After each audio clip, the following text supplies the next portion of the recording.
వనపర్తి జిల్లాలోని వ్యవసాయ market yard ను బీఆర్ఎస్ నాయకులు సందర్శించారు.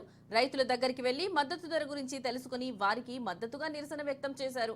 ఈ సందర్భంగా భారతదేశంలోని నాణ్యత గల పంట వనపర్తి జిల్లాలో పండుతుందని, ఇక్కడ కూడా రైతులకు ఇబ్బంది కలుగుతుందని బీఆర్ఎస్ పార్టీ జిల్లా అధ్యక్షుడు గట్టు యాదవ్ తెలిపారు.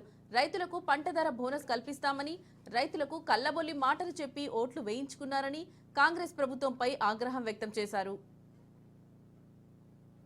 వాస్తవంగా కూడా ఇక్కడ రైతులను ఇప్పటిదాకా మార్కెట్లో టెండర్లు వేయడం జరిగింది. ఎంఎస్పి రేటు 6,782 రూపాయలని నిర్ణయించడం జరిగింది. మరి ఇక్కడ రైతాంగాన్ని ఒక కుప్పకు మాత్రమే 7,500 రూపాయల టెండర్ను పెట్టి మిగతాది లోయెస్ట్ టెండర్ కింద ఒక రైతు పల్లీలు చాలా నాణ్యవంతంగా మందంగా ఉన్నాయి. ఈ రైతు తేమ ఎక్కువ ఉందని చెప్పి 4,800 రూపాయలు వేయడం జరిగింది. ఇది చాలా దారుణమైనటువంటి విషయం.